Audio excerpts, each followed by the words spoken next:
You got your license in August of 2020. Within 6 weeks, you have 5 deals in the escrow. Correct. How were you able to get so many deals so quickly? Number one, so my first full year, 30 deals, 10 from open houses, 10 from friends and family, and 10 from the purchased leads. Half of your production came from land sales. How many listings do you have right now? 30-ish. 30-ish. Mostly land. I think I have 6 or 7 Mostly houses. land. How did you get into the land sales? So when anyone calls me out in Whitman, it's like, look, you just need to be careful. There's a accident potential zone out here. If you buy that and some agents don't know, you're out of luck. Wow. Hey friends, welcome to another episode of Alan Kay Show. And today we have a very special guest here in our studio. We have Melanie Lakovich. Melanie Lakovich has been in business for almost 5 years now, Almost right? 5 years, In yes. August is going to be 5 years. She's consistently closing anywhere between 50 to 60 transactions a year, 14 to $50 million in sales, and earning about anyway $250,000, $300,000 in gross commission income per year. Correct. Right? So her specialty, not only just selling homes, but she also does a lot of land sales around the valley.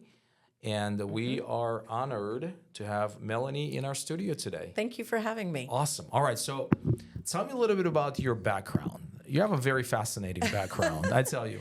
So I went to college for mechanical drafting, but got a job with ADOT, the Department of Transportation, for 5 years. And after ADOT, I did actually traffic studies, so wrote reports, reviewed accidents. Actually, you'd think that that was not applicable, but understanding signage and the way signage work, a right turn lane, you put the sign, 150 feet, because I see these open houses and they have a bunch of signs just at the corner. But I put my open house signs like I would do traffic signs. And you don't need to learn all the traffic rules. Just look at the left turn signs, the warning signs, put your signs that far ahead. It's based on the speed, etc. So after that, I went to the private sector where I did all kinds of design, traffic studies, but really morphed into civil design, grading and drainage plans, water lines, sewer lines. I did the improvements outside the Mayo Clinic. I did the police department over in Maricopa. I did the GRIC, huge grading and drainage flood control project. Just a lot of fun. I really enjoyed my job. I never saw switching careers. It kind of just found me and made the switch in mid-2020. So mid-2020, right, during COVID. During COVID, I started my brokerage during COVID as well. Well, actually, a month before the shutdowns and all of that stuff. So why get into the real estate sales? Well, I didn't. So my last purchase on the house, I've owned 3 houses now. I had a real estate agent. She's still my good friend. She's still an amazing agent. What's her name? Sarah Shue. Okay. I think she's still with Berkshire Hathaway. But I'd have purchased homes with people, and they're like, "But Melanie, this has the 3 bedrooms and the 2 bath you want. Why don't you like it?" And I was like, "It doesn't feel like home." But that was not Sarah. She took me. She was undaunted, and I was very specific. I wanted a dining room where I couldn't see my messy kitchen because I cook and I make a mess, and I want to sit and enjoy the meal. But anyway, she was undaunted. I didn't hear anything about what she liked. She was looking and working for me on what I liked and understood it was an emotional thing. And I got to thinking at that time, which was shortly before the other thing, it's almost like 3 reasons. So that was reason number 1. Like, I could do this job if I do it like Sarah does it. My daughter called me, my grown adult daughter called me and said, "Mom, I'm going to buy a house a year for the next 12 years, then I'm going to retire." And this is the kid that if she says she's going to do something, she did. So I'm like, well, I'll just get my real estate license so I understand the law and the rules and renting out your houses and helping you with that. And then the third shoe dropped. I went over to my neighbor's, lives across the street, so lives there. And she said, "Hi, this is Carmen, and I'm starting a real estate dream, and you could join us." In my mind, I'm thinking, this engineering thing's been working out for me for 30 years. I used to tell people 25 just so I seemed younger. But so I'm like, this has been working out. I don't think so. But with all the other 2 things in mind, I thought, well, And then COVID happening, Yeah.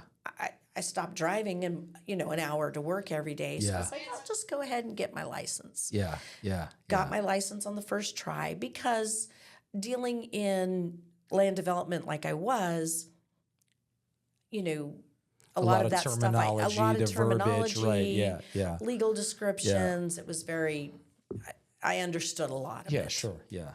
So, got my license in August, and 6 weeks later had 5 things under contract. So you got your you got your license in August of 2020, 2020, yeah.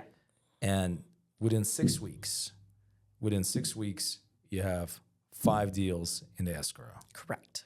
How? So, How were you able to get so many deals so quickly? number one, as I was getting my license, I was hanging out with this team, 12 people on the team. Okay.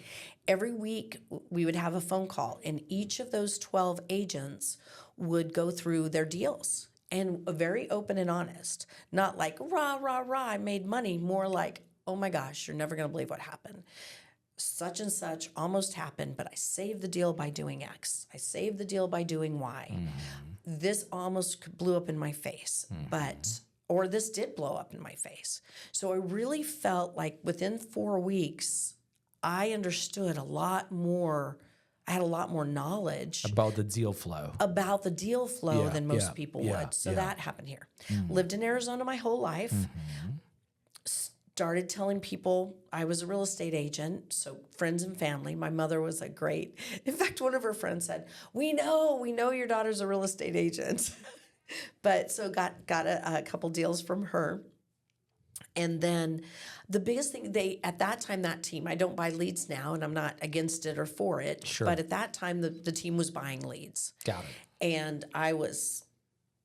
the other team members that weren't successful didn't do this, but called the lead.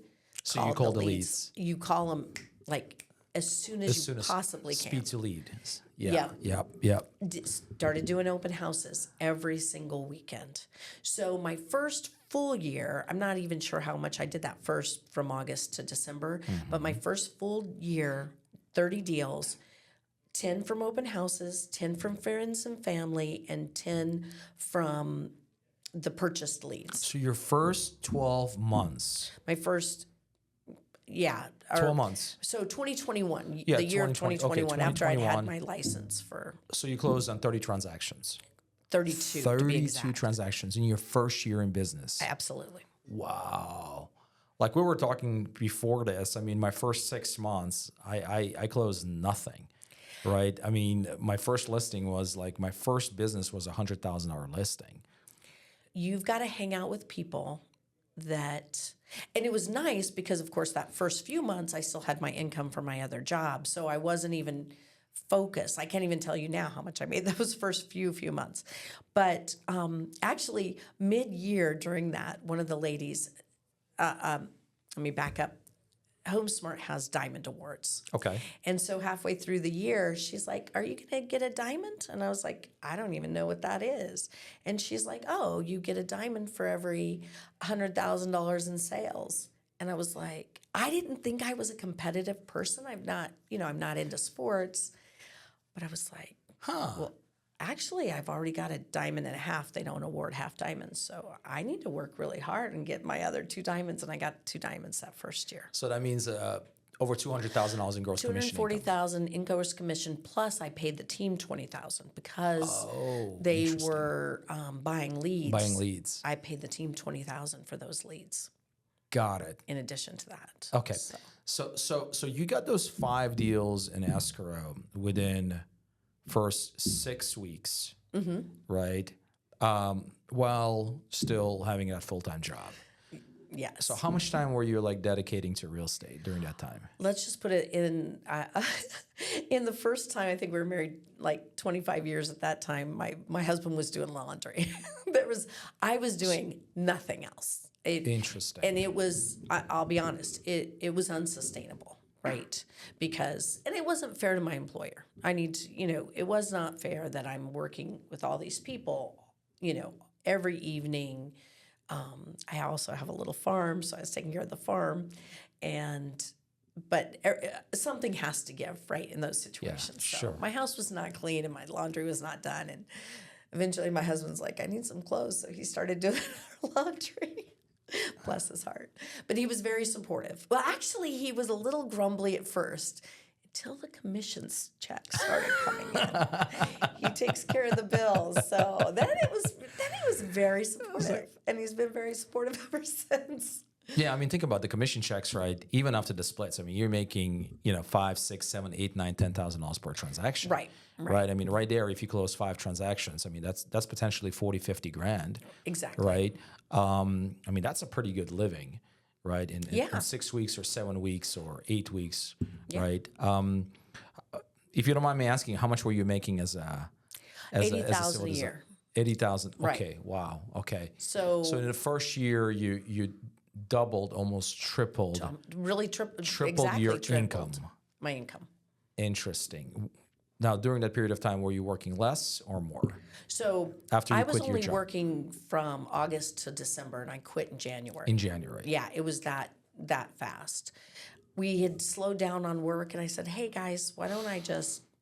Originally, it was like I'll just work part-time, but they had slowed down on work and gave the work they would have given me to someone else, and they're like, "Well, why don't you just quit?" And at that time, I thought I was going to make about 50,000 because of January, February of that year, but I was really happy. I could take now my last employment; they were great people. But I could take care of the client like I wanted to. Yeah. Have you ever had a boss and you care about the client more than the boss? Oh, for sure. And yeah. it feels cringy. And that, like I said, at the last place of employment, it was a lot like that for the most part. I could really take care of people. I could really help them how I saw fit. And I love that. And I had the team around me. They had listings, so I would go to their open houses. We had a few.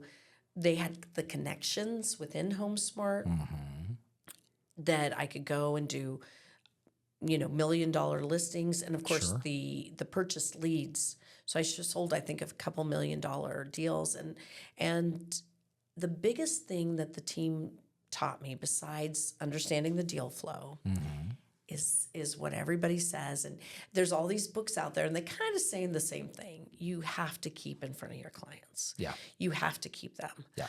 Just this last year this last fall when things were slow for a lot of people, I closed 5 deals from one land deal I did 2 years ago. Incredible. The son, the brother, Yeah, the mom, yeah, the yeah. aunt, it just gets big. So actually, after my about 6 months into my second year, I said, "Don't send me any more leads. I can't." Because you were flooded with the personal business, right? Exactly. With the referrals and past clients and all of that. Exactly. So I turned my leads off. I was like, give them to the other agents. So how long were you part of the team?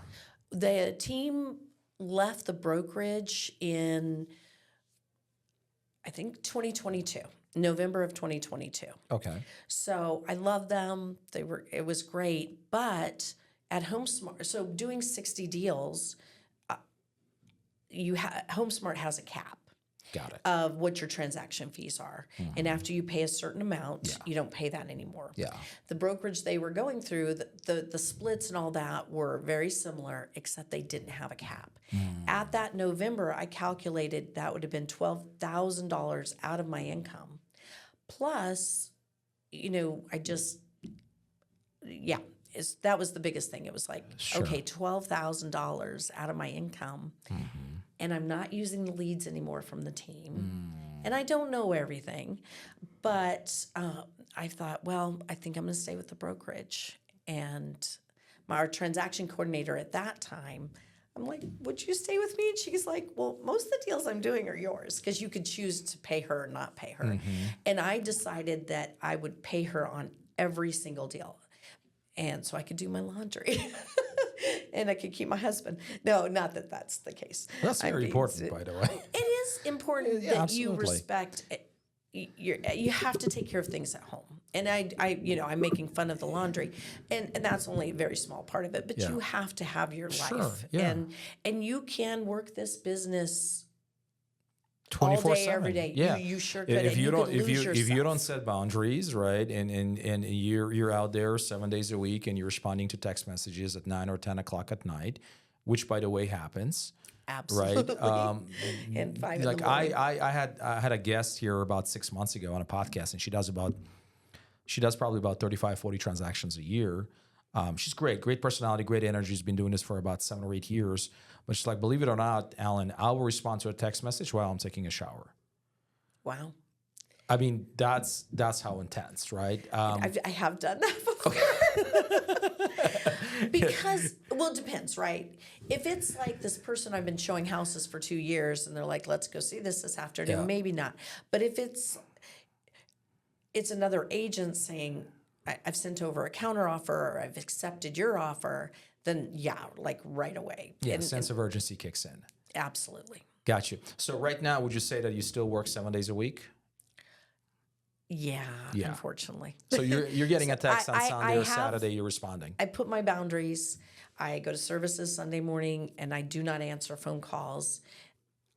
Maybe in the morning before, but till noon. They Yeah. don't have me till noon. I'll try to not schedule anything Sunday afternoon, but it creeps in and things need to be taken care of. But I've really, it's hard because I really, really want to do a good job.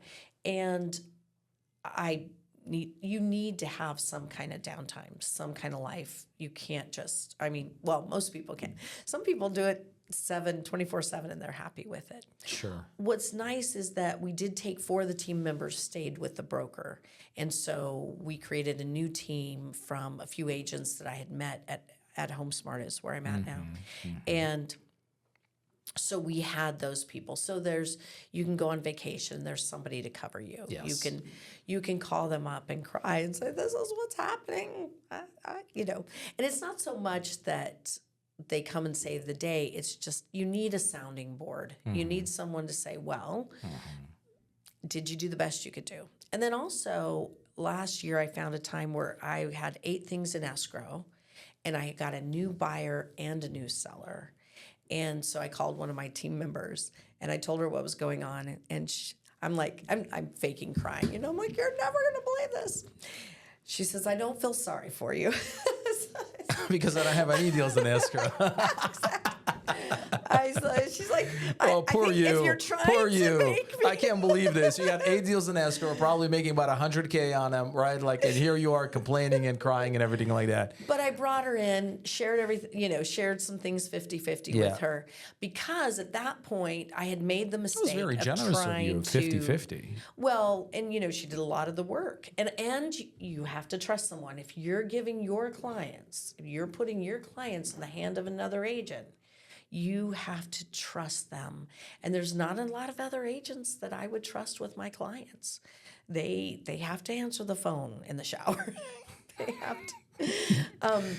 So she came in and helped me, and I was able to keep that level of service. But because before I had 8 things in escrow, and I didn't feel like I was keeping the high level of service that my clients deserve, quite frankly. Yeah.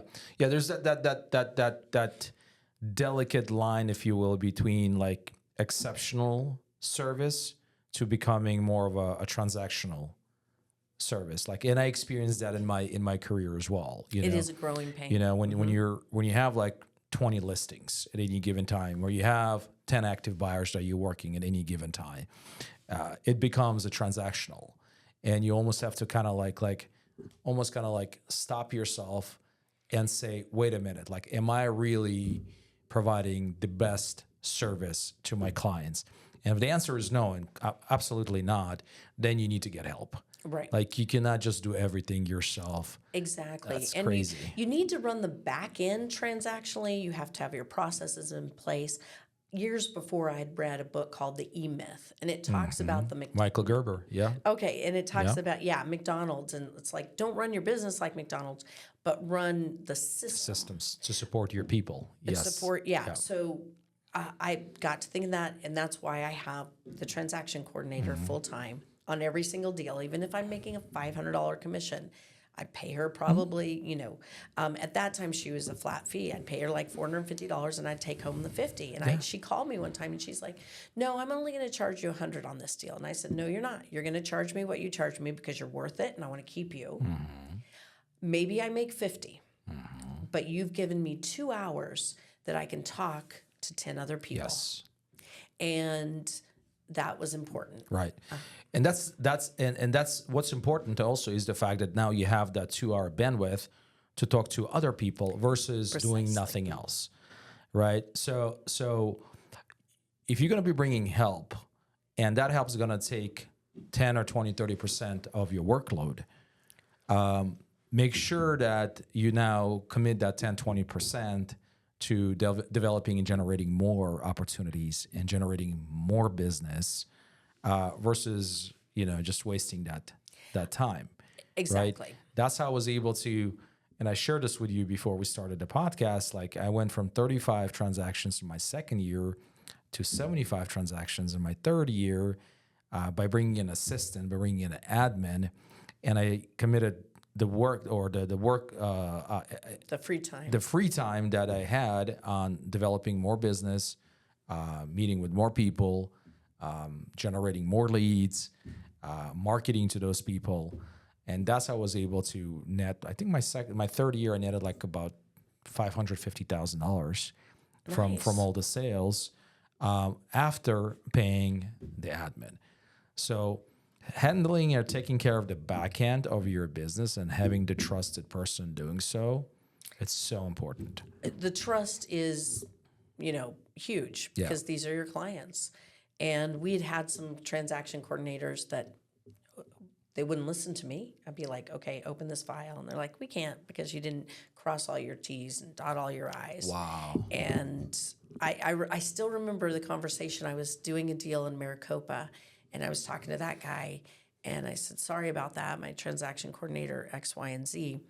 He goes, You can't have a transaction coordinator. They just mess up your business. So just give it up and do it all yourself." And it's just not sustainable. You can't do it all yourself. You can't provide a great level of service. No. So much so, and this is the story I was about to tell you. So I'm in one of the HomeSmart offices. We can go sit in any office. And I got talking to the other agents, like us real estate agents are kind of talky people. And I said, "Well, my transaction coordinator is so awesome. She does this, this, and this." And so she's going, "Well, my transaction coordinator does this, this, and this." And we're going back and forth, not really, contentiously comparing notes. Yeah. Almost like my girlfriend's prettier. But we're going back and forth. And so then I get really about 20 minutes later, she looks over at me and she says, "Melanie, is your transaction coordinator Vivian?" And I said, "Yes." She goes, "So is mine." Oh, so you guys are using the same transaction coordinator. Oh my God. So Isn't that amazing? Wow. so What a funny. small world. Out of thousands and Exactly. thousands of agents I that know. HomeSmart's got, you got two people in that office using the same transaction coordinator. Yeah, and I just happened to stop in there Interesting. that day because it's really nice because just geographically, I'll just stop and do work, whatever the closest office is. So for those people that are watching this right now, right, and they're like, okay, what does transaction coordinator like do on a daily basis, or like what are her main responsibilities? What does she do? How is she helping you on a back end to grow your business? So she's monitoring my email. We share an email, so Yeah. she's monitoring that at all times. So if I get an offer in like right now, she's going to text me, "We got an offer at so and so, 280,000, blah blah blah," and that way I know to pull over, look at it. I can present the offer and call her up and put in the counter offer and so forth. Usually, of course, I'll review it before we actually send it back. You've got to have your hands just to make sure everything's good. And there's a level of trust, right? There's a level of trust. She also helps me with my marketing. So I stay in touch with my previous clients every month. We do 2 client appreciations a year. We have one coming up that we invite everybody out. We feed them. We have a little, feast and have a good time. So she helps me with my marketing each month, putting together those types of things, pretty much anything. And she charges most people a flat fee, but we've turned over to a percentage, and that way she gets a little more for those little extra things that she does. What about your admin? I'm really curious on what she does for you that and helps. Well, my admin when I was a solo agent, my admin pretty much did everything. So she did the TC work. She was the buffer between me and my clients. So if, let's say, clients had questions, she would actually be the first one to respond. Interesting. She would have access to my email, respond to my emails. She would post things on social media as well. Wow. She was also a listing coordinator on top of that, posting listings, setting up, photo shoot and all of that kind of stuff, the signs and all of that, right? And then eventually she became an admin for the team. So in 2016, I decided to start a team. First, it started with some showing assistants, just paying them per showing. And then eventually it became a traditional real estate team. And I can probably write a book on good, bad, and ugly when it comes to building and growing a team. I disbanded my team about 3 times before I got it right after year number 2. I think people like us are naive in that we think that everybody has the go get 'em spirit that we have. Yeah, it took me 2 years to realize that. My husband had started a business, when was it? Like the early 2000s. And we were like shocked. Like, this person we're paying to work for this many hours isn't going to work for that many hours. Yeah. So we had learned that lesson so now I will not take on a mentee. If they do what I say and they follow me, then I'll take them on. But if they, I know this is kind of gossipy, but it is amazing that you have the numbers, you're doing well, and you will have somebody fight you on your suggestions. Yeah. Now, that's not to say that you and me are going to do business exactly the same way, or me and my mentee are going to do business exactly the same way. But when I say you need to be there longer at the open house than an hour and a half or 2 hours, that maybe you'll take that into consideration at the very least. Yeah. And when you have somebody that's going to fight you on that, like, I don't have the emotional bandwidth. I'm negotiating deals. Yeah. I'm not fighting with other agents. Usually I twist it into something, that's good for both of us. I think really what you're saying is like, I can't want more than you want for yourself, right? Like at the end of the day, right? Because, and I think I like to pour into people. I love to teach. I love to train. I love to coach. I love to mentor. That's one of the main reasons why I started the brokerage 5 years ago. I had a team, and I built that team as well to 15 agents in 2017, 18, 19. And we're doing over 200 transactions. So, but it took me 2 years to figure that out, right? And it took me 2 years to figure out the type of agents that I want to bring to the team, right? So you want to bring somebody who's committed. You want to bring somebody who's coachable. You want to bring someone who's actually going to deploy the things that they're learning about, right? And it takes a special person. Most of the agents, unfortunately, they're not really committed to the business. They're not really coachable, right? And they don't really deploy what they learn. Well, what are the statistics that 2% of the realtors do 90% of the deals, or some? I'm not sure. Yeah, I mean, there was something I think in the I don't know if it was Inman News or one of those outlets send out an email that 71% of agents did not even do one transaction last year. Right, 71% of the agents did not even do one transaction, one deal last year. Right, so that's the reality. Right. And when you have a team, it's very intimate, whereas brokerage, you pretty much kind of like on your own. With the team, it's very intimate. So when I had a team, like we would have huddles on a daily basis, 15, 20-minute huddles every morning. My team would be in the office most of the time, would spend 2 hours at least prospecting every single morning. I would hold at least 1 or 2 open houses, each team member, per week. But I had a very high producing team, right? Where Because you gave them the tools, and if they followed you got to treat it like a job. resources, mentorship, guidance, accountability, all of those things, right? Support on the back end with an admin, Oh, nice. right? Marketing help, obviously leads, like all of those things were provided to the agents. And it's interesting. A couple of days ago, I had a coaching call with one of our top producing agents, Renessa, and she wants to start a team, and she's asking me Bless her heart. how Tell her to no. how to structure her team. And I said, look, Renessa, I've done it many different ways, and I made many mistakes. And if I were to do it again, all over, I would still be the rainmaker. I would focus primarily most of my attention on the listings.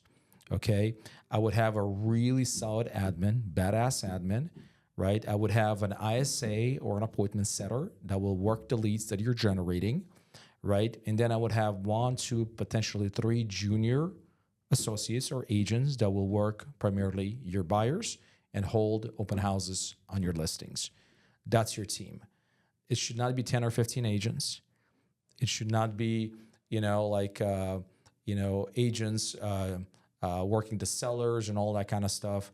It should be very structured in a way where you are the rainmaker. You are focusing on the listings, higher end buyers, and you have 2 or 3 junior agents that are helping you with your buyers and holding open houses. Do you find any disconnect with having like a showing agent? So that's something I I've never love showing done. agents. Really? Oh yeah. I started in 2015 when I was just overwhelmed with buyer leads. I had 4 to 5 showing agents at any given time showing homes to my clients, because otherwise I would just burn out. So, do you give them specific instructions on how to show? The way I do it. Got you. Yeah. So Okay. with the showing agents, I want them to shadow me for about a week and Gotcha. see exactly how I show homes. They gotta take notes, right? With me being there. And then usually I would shadow them once or twice myself. And after that, they took over the reins. Okay, so you're not just throwing them out there; they're unlocking No. the door and letting I them mean, in. you could if you're like in a bind. I don't really. Oh, yeah, if you're out on Yeah, like vacation. whatever. That there's an app, I think with Xiaomi or something like that. That almost kind of like an Uber app. You can just hire an agent for like $50 or $40 per showing. That's not good. Right. I never done that. I know I have some of my agents that did it, and they have some like really good agents that work for them that way. But if I'm bringing in showing agents, they gotta shadow me for at least a week, Gotcha. right? And I gotta know them, right? I gotta feel comfortable with them. They gotta understand my process. But I would say again, if I would start a team all over again, that's the model that I would run. Gotcha. It's the most profitable model. Yeah, I'm just thinking there's so many times where I've held out open house and the people come in with their agent and their agent is just one of the brokerages, they just have showing agents, and that the whole brokerage, is it Redfin maybe? Redfin, yeah. Yeah, and there's no relationship there. Very transactional. We had one sit down at the counter and eat our snacks. This is years ago, by the way, so hopefully eat our snacks, and her people are upstairs. Yeah. And I'm like, look, this is an occupied house. You cannot let Yeah. your people go upstairs without you. Yeah. What is it, Tom Ferry that does the R&D, rip off and duplicate? Yes. I saw, there's a guy in Denver called Reber the Realtor, and I saw him show a house, and I was just so impressed Yeah. that I stole everything he does. Yeah. He does not give people papers. He does not give them flyers for the house. Because think about it, they walk in and they look at the flyer. He has the listing in his crook of his arm. And when they walk in and they're looking around, he's yelling out, this is 2,100 square feet. This is 575,000. That's what I do. In Denver, who are we kidding? It's like 900,000. Yeah. But, and I was like, oh, it's brilliant. And then his face is focused on the buyers. Yes. Do they like it? He's Yeah. taking in their response. Yeah. Yeah. Because they can't always articulate. No. I told you that when I bought my second house, my first house was just a house that I could qualify for, right? It didn't matter. But my second house, it needed to feel like my home. And I really couldn't articulate that to my agent, and he didn't get it. He was looking at the numbers and the square footage and the price. And I'm, You know why, right? Because most of the time, unfortunately, agents do not spend more than 5 minutes or 10 minutes of their time in preparing for the showing.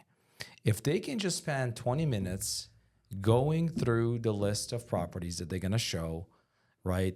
Learn or memorize some of these numbers, see exactly what was done to that house, maybe have a conversation with the listing agent, ideally having a conversation with the I listing love agent. when listing agents Right. or buyers And agents ask call. exactly like, what was done to the house, right? Why they're selling it, all of that stuff. Now you have mental notes, right? Now you're prepared when you're going and opening those doors, right? You are now prepared to share the knowledge about this property, right? Versus a lot of times you get 4 or 5 houses, you don't do that much research, right? You don't do much the homework, and you're just going in and you're just reading Opening off, doors. opening doors, trying to find the square footage, trying to find, like the HOA information, right? And this is not the experience that the buyers expect to have, right? And you as well as an agent, you got to do better than that. It's the same thing with open houses. It's interesting. Once a month, I stop by open houses, other agents' open houses, sometimes my agents' open houses, right? And I just want to check them out, and see the agents in action. And I tell you, probably about 50% of the agents that are holding open houses don't know that much about the property, don't know that much about their neighborhood. And I get it.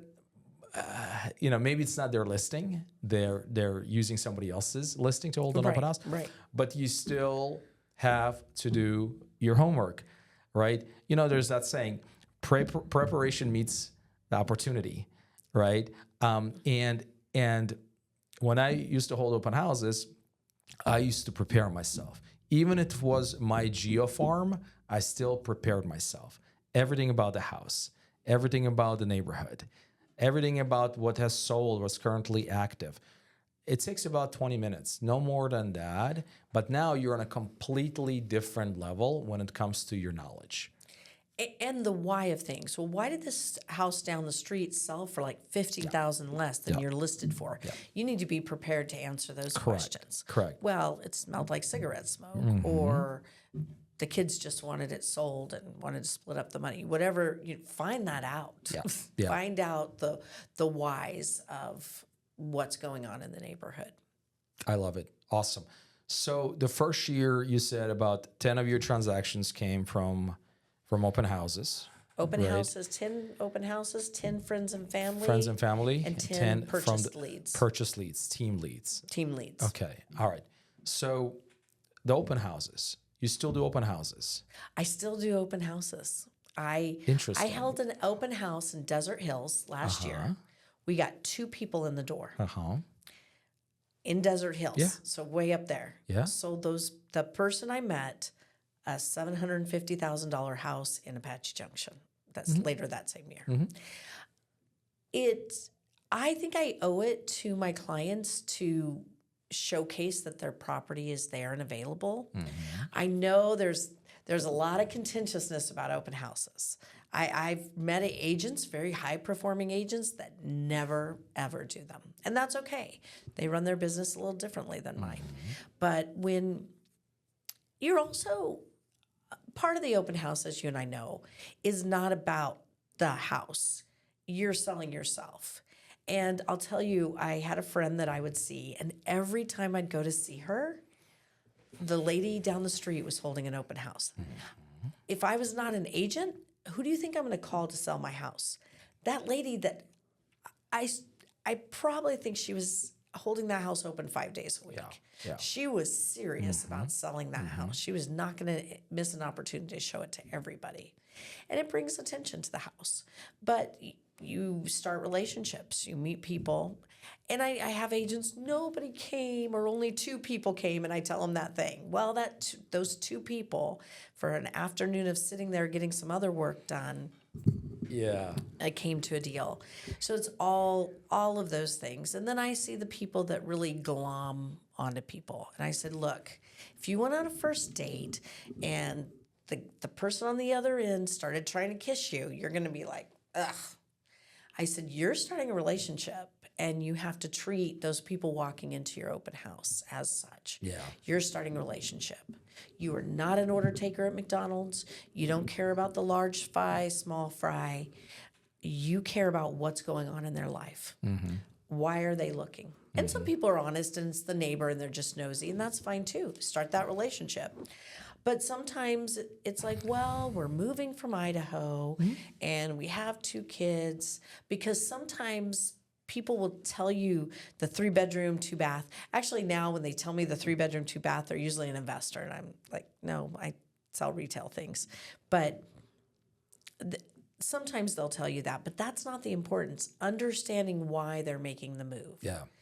You know, can they qualify for a lot more, but they want to spend less? Do they not have any idea on how much they can spend? Yeah. You need to find out their journey and where they are on their journey. Yeah. Yeah. Yeah. So let's do some tactical stuff, right? Like, so open houses, you're holding open houses for how many hours? I do all day. All day. All day. So like you get there at what time? I get there at 8, and it's 8 o'clock in the morning 8 o'clock in the morning because Okay. it takes me an hour to set up to signs. set it up. Okay. How many signs do you? 20. So, okay. Wow. And flags. And flags. So, you know, I had a team of 12. Yeah. And I'll give you an example. 72nd Street in Shea. Shea's a busy street. They had held open houses on that house for, I don't know, probably 8 weeks. Nobody came by. Wow. So because they didn't do nothing. They probably put 5 or 6 signs out front of the house. It's on Shea Boulevard. It's a main road. Yeah. People driving 60, 65 miles an hour. Right. I went down to 72nd Street and whatever the next one over is. I put 20 signs, 2 flags out front, flags on the corner, 10 people in day 1. Wow. If you drive by one of my open houses, you will know I'm having an open house. And that's where that previous experience kind of comes in.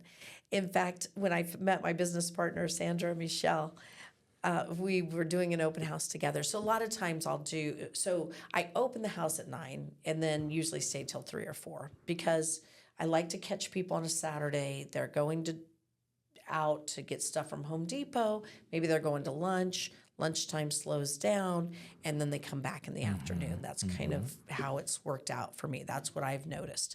Now, retirement community, whole different story. Different communities are different. Yes.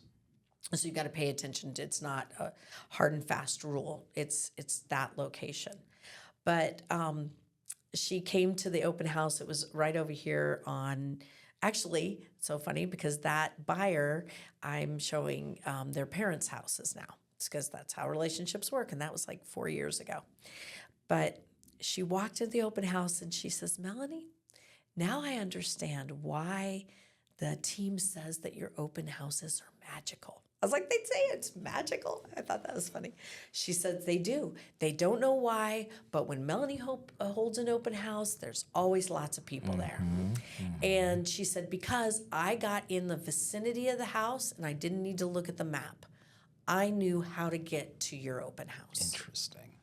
No matter which way you're coming from, there's a sign ahead, a sign at the corner, 2 flags at the corner, signs reminding you. I mean, they're taking their time to turn off and go and see your open house. You got to get them there. And are you the one who's putting out signs, or you have I've got to someone work else? on that. I try to have people. So you're doing it yourself. I literally do it myself. So get this.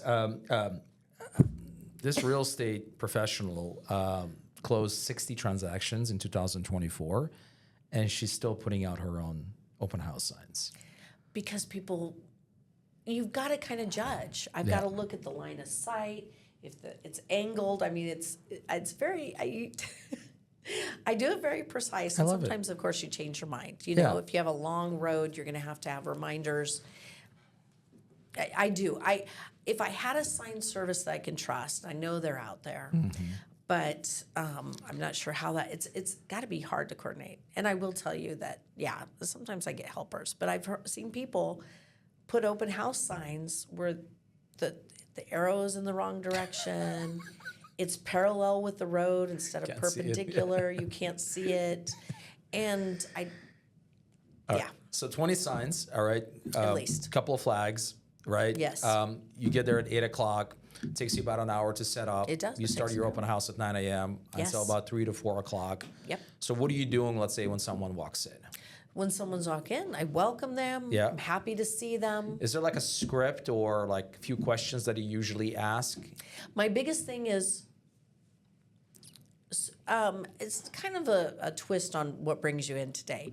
I'll just say, so my biggest one is, so did you just start looking? Yeah. You want to be careful of Yeah. asking yes or no questions because they'll just give you a yes, yes yeah, or no. yeah. So Aaron Hodson or Hodges, I think it's Hodson.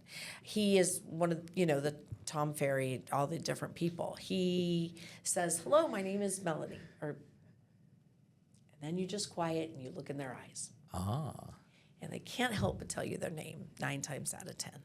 interesting. So you're starting that personal relationship. Interesting. And I do have a sign out book there, but I don't say, you got to sign in. Okay. And I know that's hard.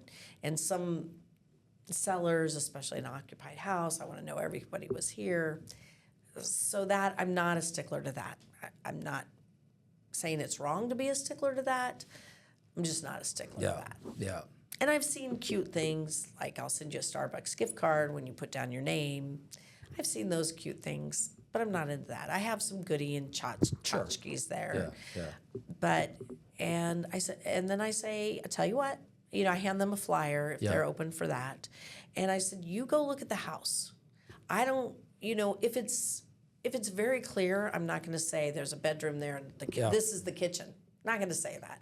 If it's not so clear, I'll say, the master bedroom is downstairs. There's 3 more bedrooms upstairs.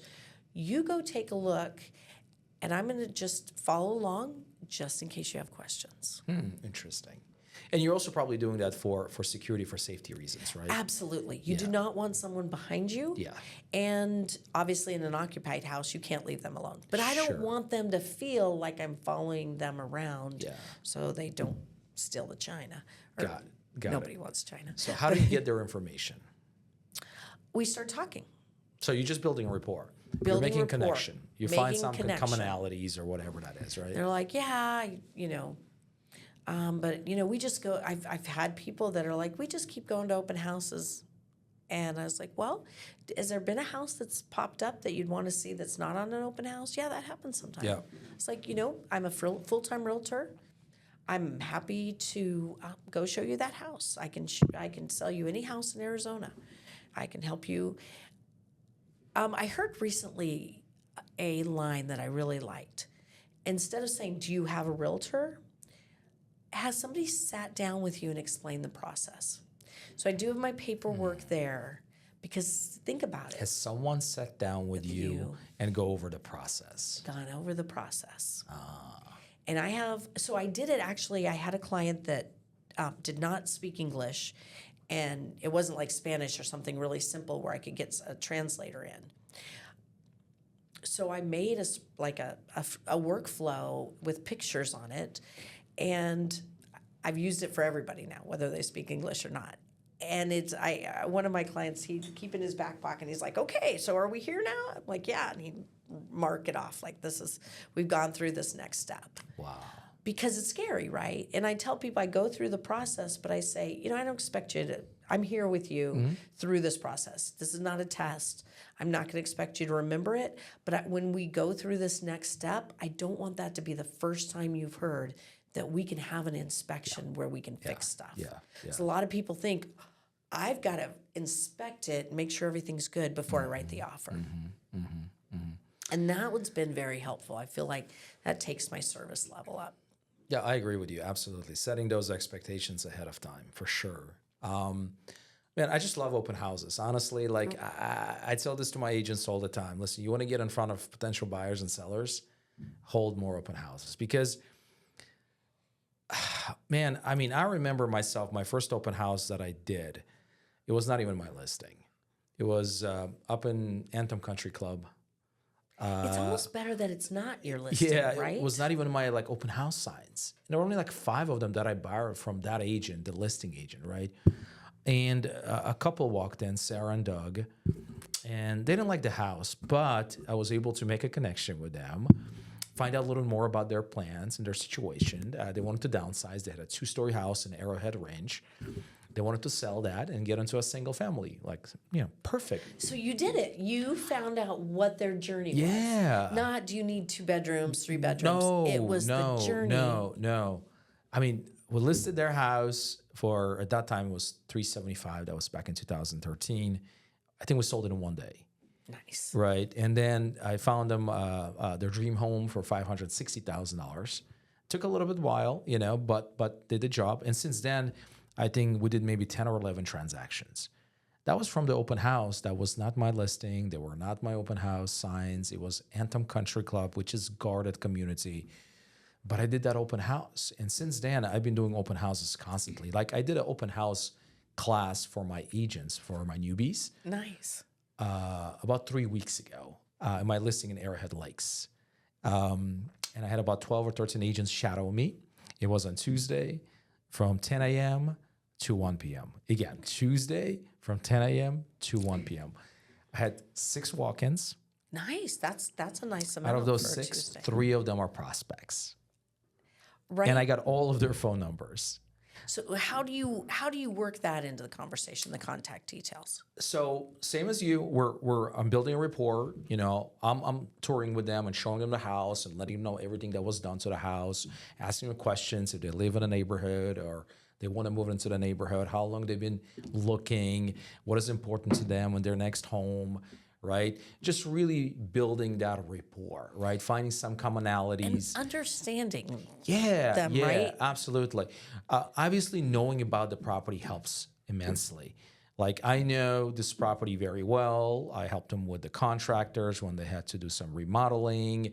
I know the age of the AC. I know the age of the roof. I know the HOA fees, their guidelines, and all of that. So that's part of the conversation, right?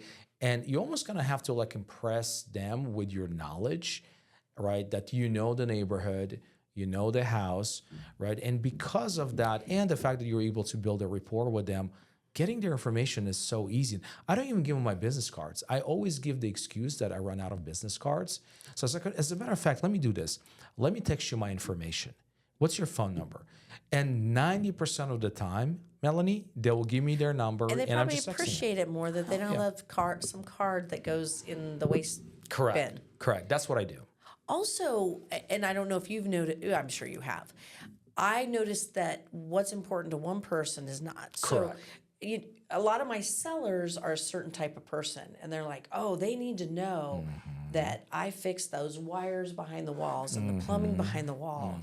And you need to let them know that. And I'm like, I will let them know that if they're those types of people. That's right. Because if I tell a first-time home buyer all about the scary wires and what could have happened and the scary plumbing, they're going to be like, well, maybe I'll still rent.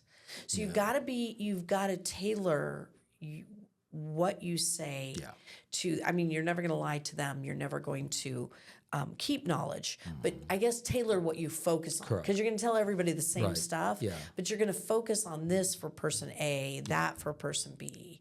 And some sellers, they just want it clean, move-in ready, or buyers rather. Some buyers, they don't care about the stained and smelly carpet, because they know that carpet's going to be, $8,000, and that's nothing compared to what they're spending on the house. And they want their color carpet or their type of flooring anyway. Those are the few and far between. When you get somebody that looks at holes in the walls and says, "Oh, no big deal." Yeah. And again, just discovery-based questions, right? If you don't mind sharing with me, what are the top 2, top 3 things that are important to you in the house that you're looking to buy? Right?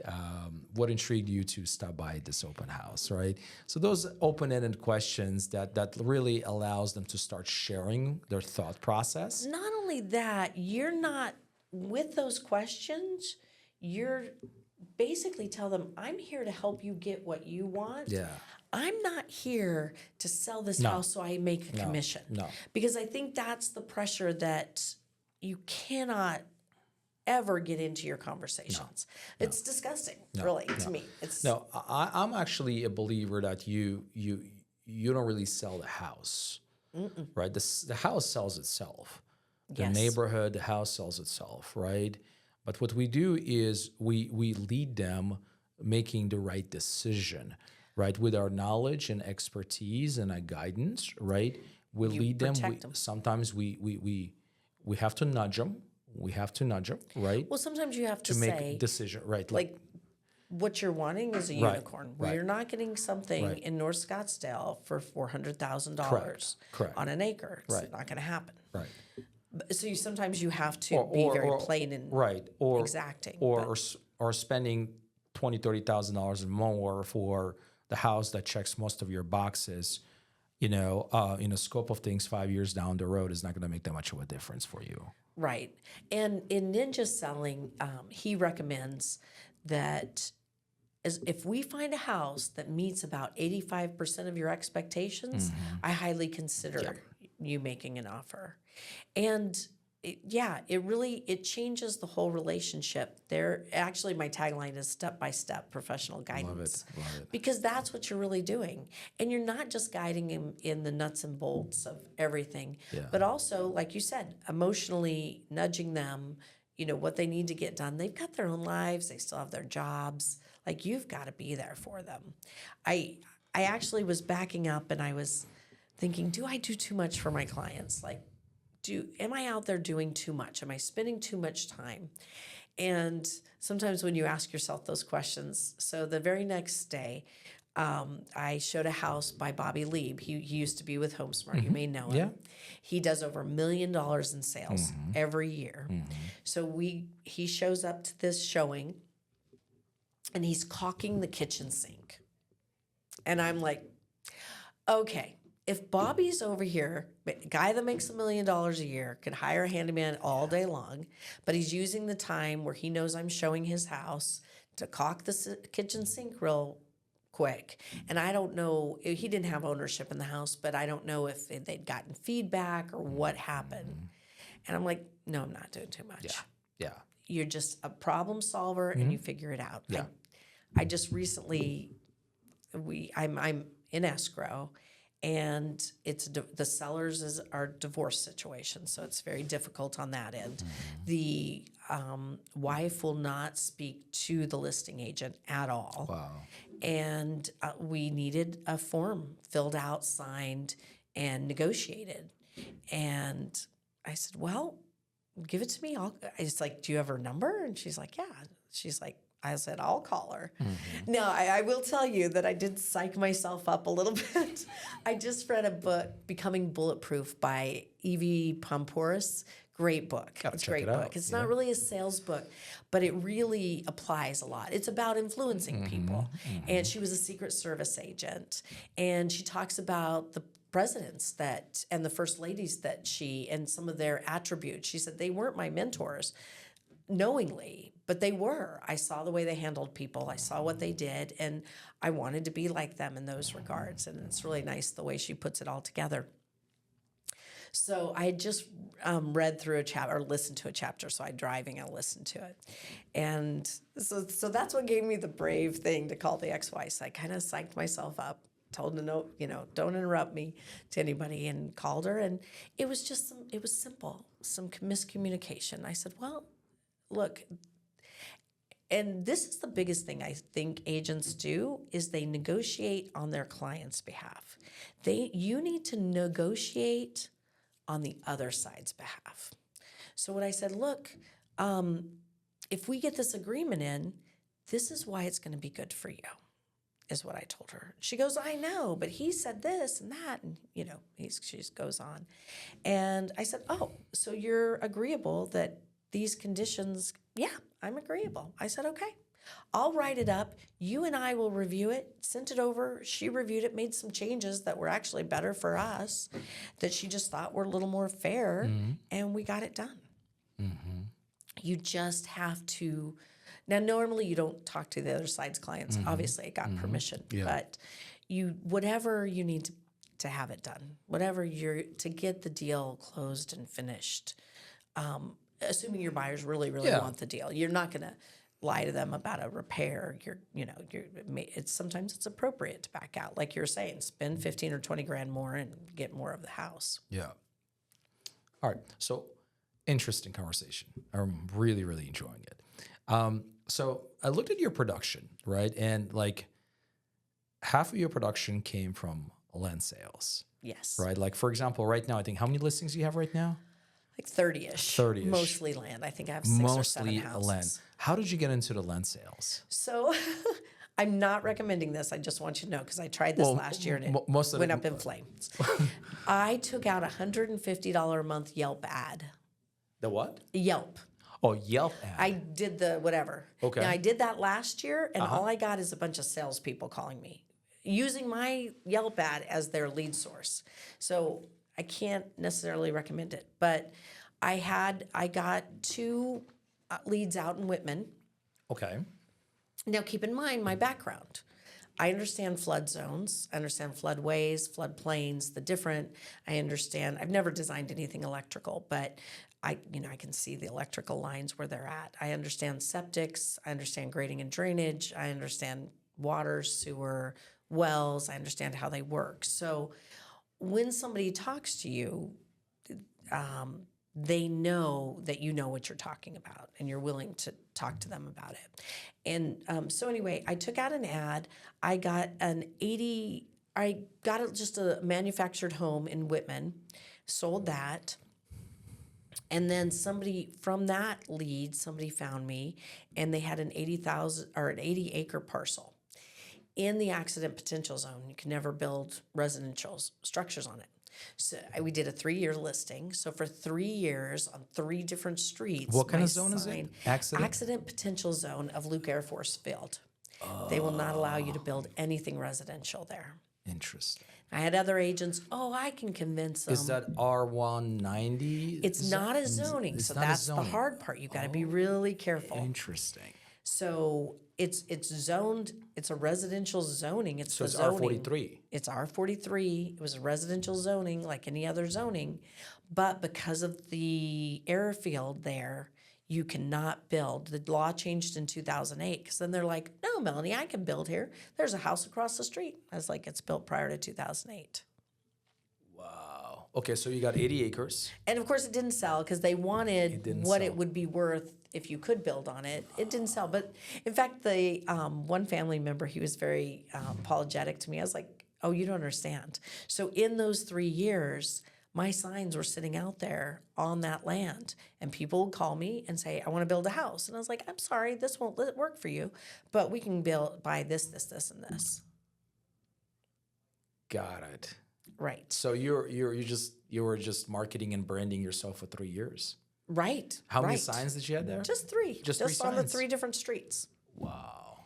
And a lot of, so I actually hold a land class now. We just started it this year because a lot of people don't have 30 years in civil design to understand land. And I'm not perfect. And what I love about the land class that I hold is I'm learning stuff too. But, and that's the growing and the helping the other agents, helping your clients. So when anyone calls me out in Whitman, if it's another agent or client, it's like, look, you just need to be careful. There's a accident potential zone out here. You've got to be careful because if you buy that and some agents don't know, you're out of luck. Wow. In fact, one of my clients called me. So there's the accident potential zone and there's the noise contours. One of my clients called me and we spoke a bunch of times. He knew about it. He said, no, Melanie, I called the county. They said I could build here. And I was like, it was a noise contour. And I was like, well, maybe we got under contract because it was those days where you needed to get under contract quick. But it kept gnawing at me. So I called the county. And so he had called the building department. They looked at the zoning, R43, and said, yeah, you can build a home there. So I called planning and zoning, and they're like, absolutely, you can't. So then I was golden to him. So he's like, because I'm like, we need to get out of this deal. You can't build here. But they told me I could. So you got to be really, careful. And there's that fine line that we walk, right? Because we're not supposed to do our clients' due diligence. They are supposed to do it for themselves. So here's my line. I said, this is my understanding. This is the flood zone. This is what you can do in and out of the flood zone.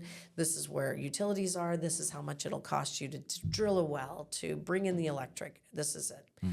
Now that we're under contract, you need to act like I have lied to you about everything and double check everything I've told you. By yourself. Yes. Got it. Okay. You need to call so-and-so and so-and-so and so-and-so and make sure everything I told you is absolutely correct. Okay. So the only way to check is to call the county. That's the only way. There's maps. There are maps. There are maps. Through monsoon. I put an overlay. I drew an overlay Okay. in the MLS. Uh-huh. There are maps at the real estate.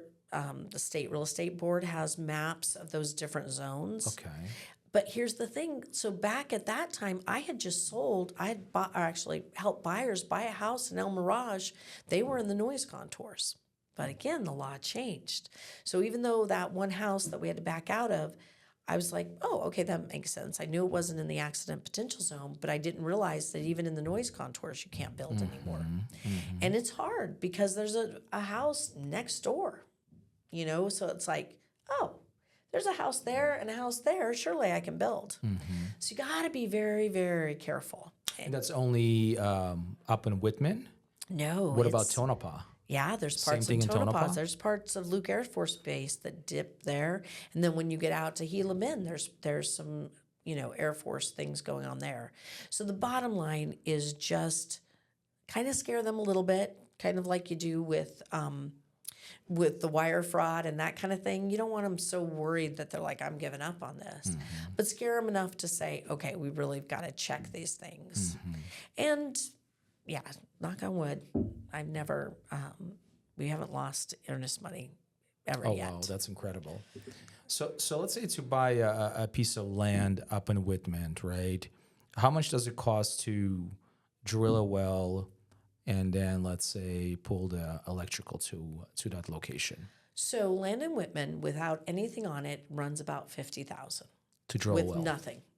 No, just Oh. raw land. 1 acre. 1 acre raw land, 50,000. 50,000. Okay, got it. 1 acre with electric and water, about 100,000, roughly. These are just rough numbers. Got it. It was half that 4 years ago when I Was first started. half that it 4 was years. half that 4 years ago. And the county's changing all the time. So then sometimes you have a land that has, so what I encourage my clients to do, buy 5 acres, sell off 4 of them, 3 or 4 of them, put in a shared well for all of those people, and there's some rules and regulations with lending on shared wells. And then basically they can get their acre for free. Now, if they have the financial means, land lending is not as simple as going and buying a $100,000 car. You can't go and get a $100,000 land loan. There's a lot of seller carry, and you've got to be careful in that. But What do you have to be careful with the seller carries? so actually, I had some ownership in some land, did a seller carry. Client wasn't paying, so we said, okay, let's do a deed in lieu of foreclosure. Give us your deed back, and we won't foreclose. It won't be on your credit. They had a tax lien on them. So we would have had to pay off their tax lien On that property? if we did a deed in lieu of foreclosure On that property? on that property, because the tax lien was was that a UC 100 lien? I'm out of my bounds here. So you just have to be careful. And so we would have had to go through the whole foreclosure process. You need to understand how much that's going to cost. He wound up paying it. They're very low monthly payments. He wound up paying, and he may or may not be a month late, but so yeah, sometimes there's investors, sometimes they're builders. There's builders that want the perfect property. There's builders that are okay if there's like a little flood, if they understand it. And my job is to make them understand it. Because you have a little corner of flood zone on your property doesn't mean you need to get Noah's Ark out here to traverse it, a couple times a year. So I had I'll tell you a funny story. I had a client down in Eloy, and I did the same spiel, right? no flood zone. Act like I'm lying. Call the county. And he did. He calls me and he's mad. He's like, you told me there was not a flood and there's a flood. I called the county and there's a flood. And I was like, okay, I'm a human being. I can make mistakes. Let's look it up. So I didn't go just to the overlay in the MLS. I went to the actually FEMA firm maps. Like, not finding it. I don't know why they told you that. So I was like, let's call the county. So we did a 3-way call. And the guy at the county is like, nope. There's no flood. Melanie's right. There's no flood zone on this. And he's like, she told me it was flood zone X. And I'm like, wah, wah, wah. Flood zone X is considered Normal. by most people not a flood zone. Right. The only thing that's not flood zone X is maybe the tippy top of a mountain where there's just not even a possible way. And he's like, okay. So does this mean it's never going to flood? And I said, nope. I said, Mother Nature does what Mother Nature wants. And, you've heard about Noah's Ark, right? Yeah, that's right. So I know, but I was like, no. So I can't guarantee it'll never flood, but it's Yeah. not in a flood zone. It's not going to impact your building, your insurance, and all the other things. So I guess most of that business started from a $150 a month Yelp ad. Yelp ad. And now most of that business coming probably from like signage for sale signs, I'm assuming. Signage Yeah. and my other listings and a lot of referrals, friends of friends. Like I said, I touch everybody once a month with the mailing, and then we do calls. I probably should make more calls than I do, to be completely honest with you. And yeah, people call me to your past clients. to my past clients. Okay, checking on them. Yeah. Right. And just reminding them. A big thing that I don't think we talked about. So Aaron Hodson, he's actually that first January, we paid for a class. It was like $1,200. And we went and I bought his program. And his thing was social media. It was a big part of his things. So I post, and I know it feels narcissistic and it kind of crawls on my back, but I post, actually when I came in here, I took a picture of myself with the on air doing a podcast today. I post every single day, sometimes 4 or 5 times a day. Love it. And it's not all real estate. Yeah. And if I have a gossipy story like, oh, we overcame this really bad thing, or a dog chased me, or I saw a rattlesnake today, I'll just post it. And Yeah. I'd rather not, to be honest with you. I feel like I'm kind of putting myself out there. Or if I get a scam call, especially with a land scam call, a lot of scams in land, what that does, people get to know you. It's starting that relationship. They understand who you are. And they can say, ugh, I don't really like that Melanie. She seems whatever. And it tells them who you are. And that's fine. Yeah. Because you're not going to be for everyone. I'm not going to be for everyone, No. and everyone's not going to No. be for me. Yeah. And that's fine. We're fine with that. Yeah. But if people think they have to come, I mean, production-wise, that's great and fun. Yeah. But just every day getting in front of that camera, get yourself one of those DJIs that's not shaky. Get out there, put it in front of the camera, whatever you're doing. But whatever you're doing is working, because that's how I was able to connect with you. Oh, so Of course. I think it was one of your stories. Oh, right? really? And it was Okay. an educating story. I think probably about scams or something like that. Oh, I think it was something one along of those lines. And I was those. like, oh, she's interesting. Let me connect with her. I think she's going to be great on a podcast. So we have to do this right now. Like, there are billions and millions and people out there on social media every single day. Everybody's on social media, right? And regardless how you feel about social media, but at the end of the day, you got to use it as a business tool. You got to use it as a marketing tool. You have to. And you have to stay on top of mind when it comes to your followers, your friends, your family members, and your clients. That is what you said right there is key. Yeah. Top of mind. Yeah. Because think about it. You know this guy and you know he's in construction, but you don't really remember what he does. Is he a stucco guy or an electrician? You don't remember. Oh. But by every single day, and there's also places where it's inappropriate for me to talk about what I do for a living. I'm not going to church and saying, hey, buy a house from me. Hey, Or if you're looking to your sell a house with me." church. Yeah. It's No, not it's not. appropriate. Yeah, I agree. But a lot of times you connect with people because you have other connections. I actually sold a house to somebody I went to grade school with, and I've talked to a couple people that I went to high school with, which was, for your listeners, a long time ago. So over 30 years ago, but I'll leave it there. You're staying top of mind. Oh, Melanie's a real estate agent. Oh, you're going to sell this year? I just saw one of Melanie's reels. Yes. I just saw Melanie post on something. Yeah, I mean, social media, that's something that's got to be part of your daily routine as a real estate agent. Like, imagine how much your business would improve if you dedicate 2 hours a day to talking to people about real estate, and then 2 hours a day to marketing to those people. 4 hours out of 24 hours in a day. Oh, yeah. You'd have more business than you knew what to do with. For sure. In fact, those leads people call me like they probably call you. And I was like, why don't you call someone that doesn't have business? Don't call me. I was like, no, I have more than I can handle. But that's what's nice about my team that I trust, because when I do have more than I can handle, like I described, I bring them in to assist me, in a bigger capacity. Yeah. But it's staying top of mind that you are a real estate agent to everybody you know, your grandma's best friend Betty, because you're going to show up in her feed. Yeah.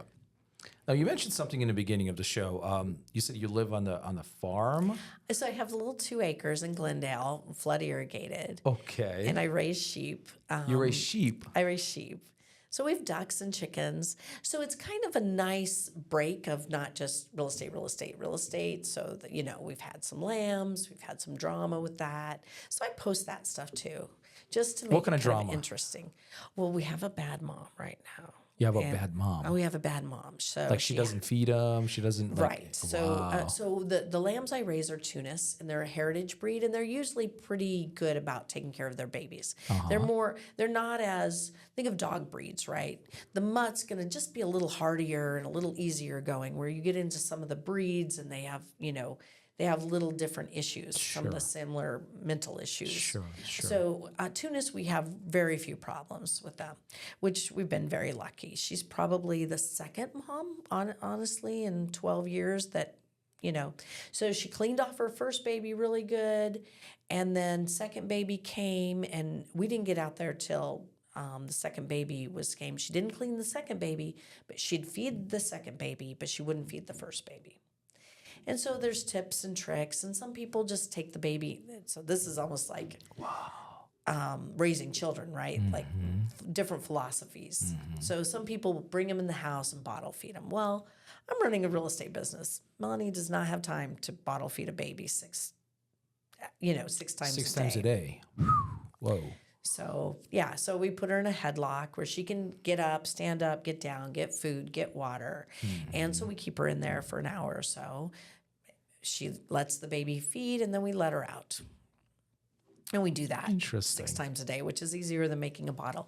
Also, the lamb's going to flock up better, because the biggest thing is people think they're my pets. I'm like, no, they're not my pets. We eat them. They're not my pets. So you eat them? Well, people, this is terrible. I'm it's probably not going to get terrible. hate. Absolutely not. No. Why? Listen. So this is what I say to people. It's a little provocative. I'm going to be honest. So they're like, "So you eat your sheep?" And I said, "No, I don't eat my sheep. Just their babies." Yeah, just their babies. Yeah, just their babies. They're Because lamb. my breeding lamb, ewes, I yeah. don't eat them. Although this girl, she's going in the freezer, but because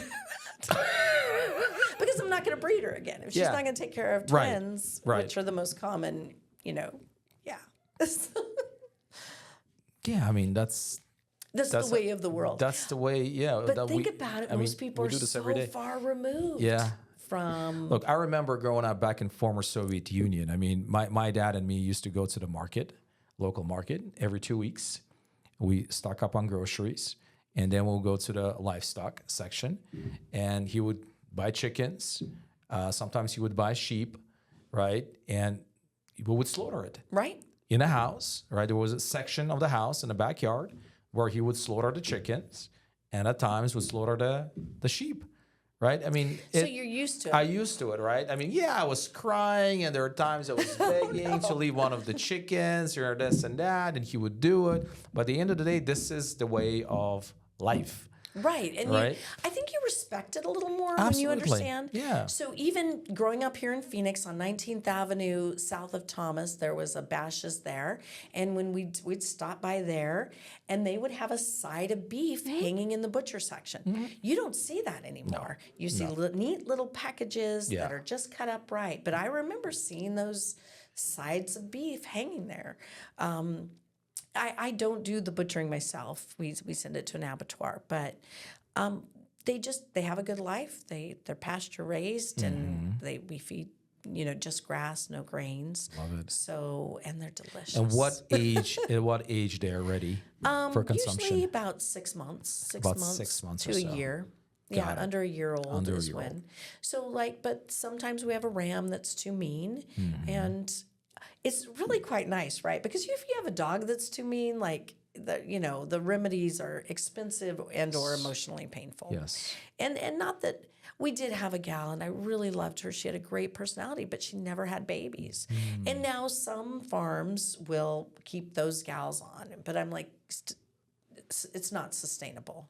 So let's let her go to a different purpose. And that one, I'll tell you, that one was really, really hard because she was so sweet and beautiful. And but we took her to the abattoir, and and that's what we'll do with this mom once she weans these babies. And then we share them, and we have wool products. I usually sell. I have a friend that has a wool business, and I usually sell to her. But I'm going to keep mine this year. Interesting. Somehow I'm going to find time to process some of this wool. So obviously with the meat, right? How do you prepare that meat? So you have the Rare. So Rare. I mean, like even different cuts. really different cuts. So even the tougher cuts. I mean, So those are for stew probably, and then of course you have the lamb chops. oh, the lamb chops. The Oh lamb my gosh, you're chops. making me hungry. Yeah. They're so delicious. They're like they fall, even though they're rare. Sometimes rare meat is tough because it's not cooked. Yeah. The medallions, those little lamb chops, I leave the long thing. Oh, they just fall apart in your mouth, and you don't need to spice them specially because grass-fed meat has a lot of flavors. Just salt and pepper. That's right. it. Yep. And then the leg of lamb, actually, one of our business partners, she's from the Middle East originally, so she cooked the lamb for our team dinner, which was really nice. It was beautiful and delicious, and on a big bed of rice. And then the other parts, the shoulder, that's a little more fatty. Yep. We grind. Yep. And then I actually save the fat and make soap out of the fat. No way. Oh wow. I make little house-shaped soaps, so I give those as kind of pop-bys for my clients. So if you want to smell like lamb, Well, no, now the fat, once you saponify it, does not smell. And actually, the Tunis breed that I have, it's it's a warm climate sheep. Middle It Eastern actually, sheep, yep. It's a Middle Eastern sheep. Yep. It doesn't have the strong flavors of as a like real a cold Colorado country. or Australian, right? Sheep. Australian, Icelandic pretty- is the most gamey. And then the different breeds actually have a different, flavor Interesting. profile. Interesting. So at Costco they sell I think they're selling like Australian sheep or lamb. That's And that's I'm what not they're sure saying. what the breed is. Yeah. Dorper, which is usually a hair breed, will be very mild. A Dorper. Actually, I had one gal. She's like, "This is insipid." It's like I need to look up insipid. She said she wanted that gamey flavor, so I have to tell some of my clients like they're not gamey like you're expecting. They'll smell like that when they're cooking, but when you eat it, it's just like really flavorful beef. Interesting. Because you're not feeding them corn, so you're not eating corn. You're feeding them grasses and legumes, and they just So eat they everything. feed sheep with corn. Is that right? They grains, different Grains? wheat, corn. Really? They just like they do with cows. Interesting. Okay. And then of course you don't have to worry about eggs or the price of eggs. No. Yeah, you have chickens. I've probably been paying $10 a dozen by the time all the housing and the time and the food. So How we many have chickens do you have? Oh, probably only like 30. Only 30. Only 30. Only 30. And then we have some ducks, some laying ducks, Yeah. some Asian runner ducks, and they Yeah. lay eggs too.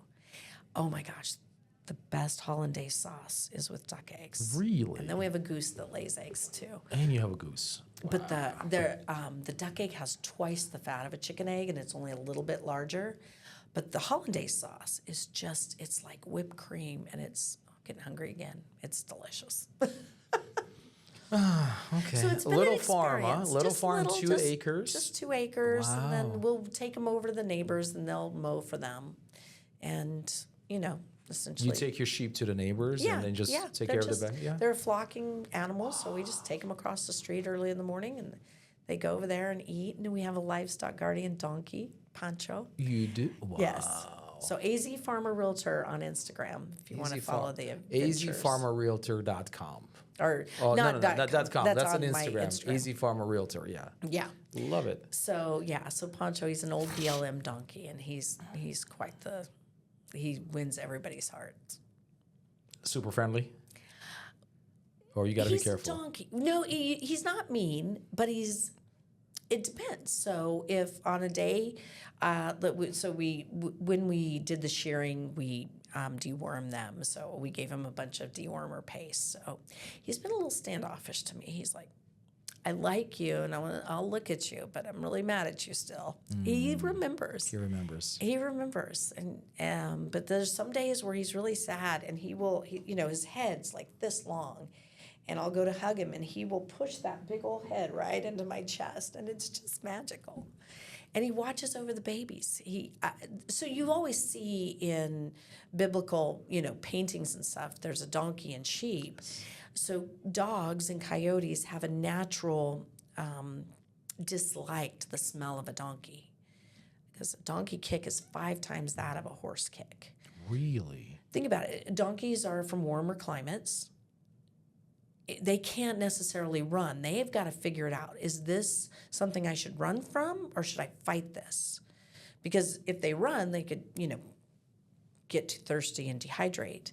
But he watches over those baby lambs. When I have a ewe that's lambing, he stands right there, keeps everyone away, and if there's a problem, he'll start yelling at us like, "Hey, you need to get out here and figure this out." Yeah, You live and you learn. I tell you that. I got to get a donkey. Oh my gosh, he's a character. Wow. He's quite the character. He really. But anyway, I've been very, very privileged to experience that lifestyle. I don't know. Was it by design or just happened? No, we lived about a quarter mile away for 17 years. And actually, when I was a building plans examiner, I was at a party, and there was a little girl. I think this is what really cemented it in my head, that was raising a 4-H lamb. So you can raise lambs in the city anywhere you want, if it's associated with a 4-H club. And the lamb was little and cute and white and just so precious. So I was looking at it, and it was being so cute. And then the little girl walked over that was taking care of it. This is kind of a bottle baby situation. And that lamb just hopped up when he saw her. And I was like, I need something to hop and love me this much. And so I was like, I have to have sheep. And it took, 7 or 8 years past that. But just found a realtor that would put up with me trying to find a piece of property that met the needs that I could raise sheep. Yeah. And I've just been extremely blessed that we've been able to do that. And you take care of it, right? You don't have like a helper. I mean, obviously My you husband and your takes husband care of right. it now. Yeah. Right. Originally, I just took care of most everything. He would just come out for the. We've tried to hire a couple helpers, and that hasn't worked out. They realized that it's not all just watching and hugging people. It's actually hard work. Yeah. And then I found a great worker, and she went over to my neighbors, and they gave her more of a full-time position. So then I lost her. Oh, they recruited her. They did. Oh, She did a great job. But so that's not perfection. But my husband has been, bless his heart, he didn't really sign up for it, but he's been a great help and great support with that. Interesting, fascinating conversation. So, on that note, 5 years from now, 5 years. Where do you see yourself 5 years? I'm hoping I can do a little retirement so that I can spend some more time spinning and weaving and growing tomatoes and doing that farm type stuff. In the same place. Maybe in the same place. Maybe, yeah, probably just because my family's here. Maybe have a summer place as well.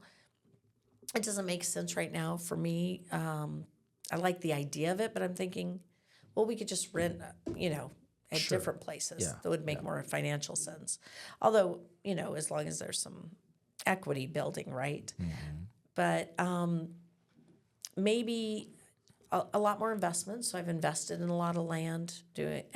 Land's great to invest in because there's no toilets to clean, and then when you sell it, you can carry the note. So you're not just getting the upgrade on what you've done to the property, adding roads or streets or surveys or wells, but you're also getting that interest rate back.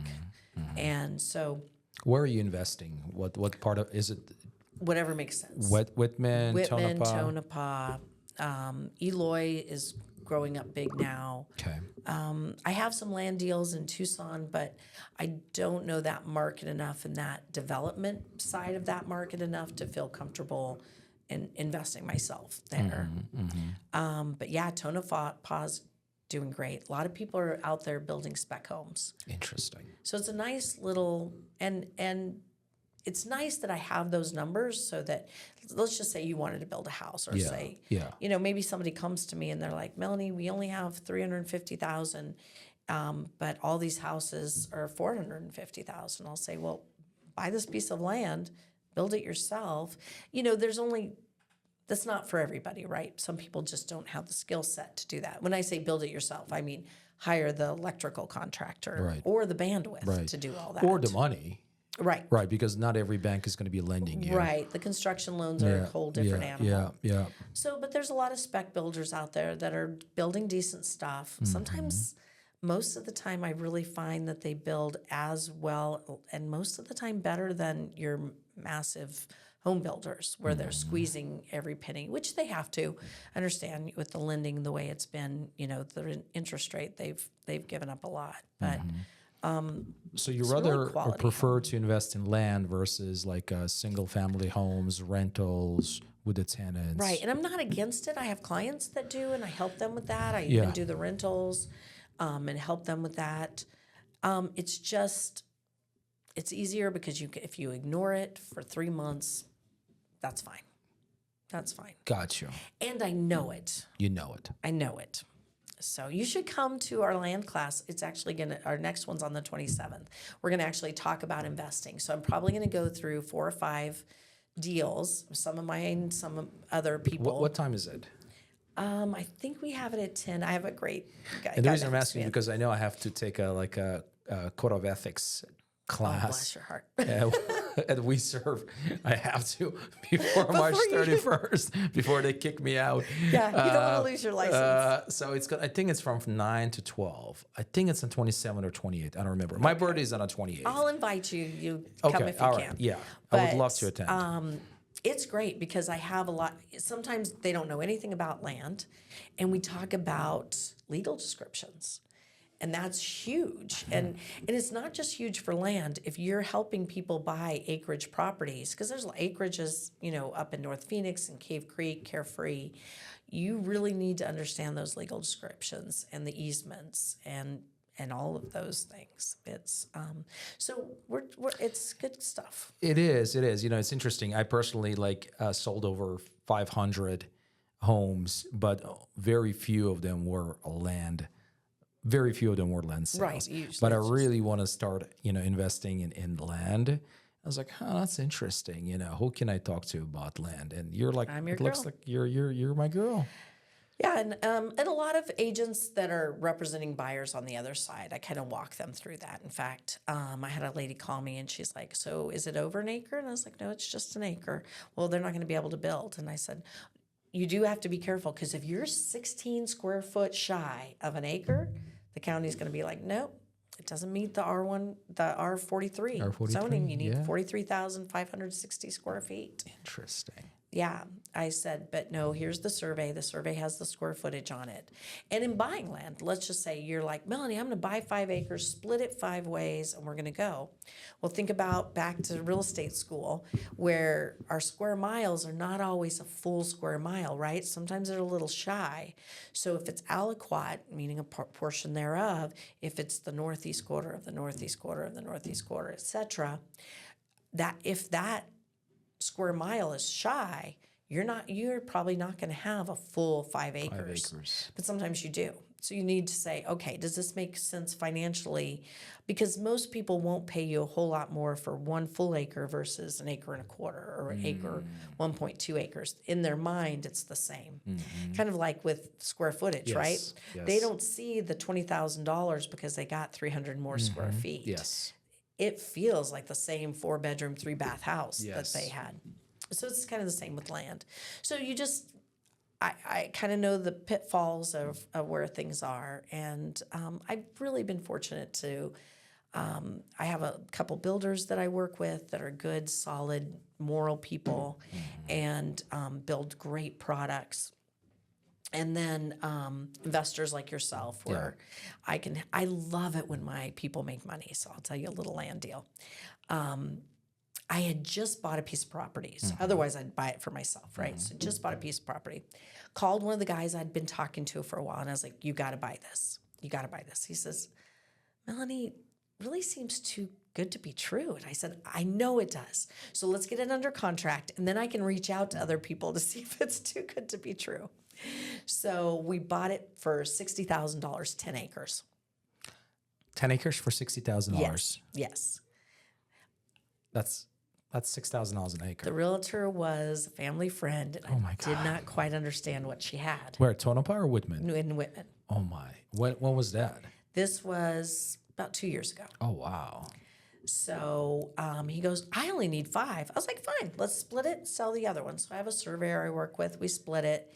Went to sell the other one, and I think we put it for $72,000 for 5 acres, which was a very fair price. We get 2 offers, and I'm like, do you want to just sell them both? And he goes, sure. In 2 months, I put $70,000 in his pocket. And I'm like, I wish I could have done it, but I had just bought something. I didn't have $70,000 cash, And now that's rare and far between. I cannot guarantee you that I can find You're you getting me all something excited like about it. and land does not sell quickly. Yeah. And I really have to. They're like, well, let's price it to sell quickly. I said, well, if you price land to sell quickly, we're underpricing it. Land can take a year or 2 to sell. And so you need to be financially ready. So I counsel my buyers in that this is a long-term investment. Yeah. It doesn't sell quickly. Sometimes we get surprised, and it does. And we're dealing with agents on the other side that don't always know a lot about land, but I'm there to help them. I pick up my phone, except for in meetings like this. I pick up my phone, and I'm happy to answer their questions. I'm happy to meet them out there, walk the property with their clients, etc. Love it. Love it. All right. Well, listen, how can the agents connect with you? So I'm Get in AZ touch with Farmer you. Realtor on Instagram. Yep. I'm Melanie Lakovich, Lakovich on Facebook, or just put Lakovich Realtor in Google, and or feel free to call me if you want to invite to that land class. It's open to other brokerages. We have one convert over to HomeSmart. I think they're going to hang their license. Well, probably will not be me. Probably not you. But no, I just think that this is what we do. What you're doing with this podcast, yeah. You're making realtors more valuable to Correct. their clients. Yeah. And that's good for all of us Yes. because it gives us a better reputation. Yes. And that is why I found the need for that class, because let's be more valuable, especially to our land Absolutely. clients. Absolutely. So I think what you're doing is great, and it's needed in the industry, and Well, thank you. it's how we should be, right? Because we're not really adversaries. Well, You're not the we're not. prosecuting No, attorney, and I'm no, not the defense no. attorneys. Never. We want the same thing. Absolutely. Your client wants to sell it. My client wants to buy it. Yep. We just have to That's right. find a way it makes sense. Yeah. Yeah. I love it. And I enjoy giving the platform to the agents to shine, and share, what they know, share their journey in real estate, in life, and that's incredible. And that's what I enjoy. That's what I love. And I very much appreciate you sharing your story Thanks. and everything that you have accomplished in a very short period of time, by the way, only 4.5 years, Yeah. 4.5 years, and wishing you nothing but success. And hopefully we'll do it again. Absolutely. I appreciate that. I'd love you. to do it again. Appreciate I it. hopefully have you out to my land class. I'll do my best. I'll try.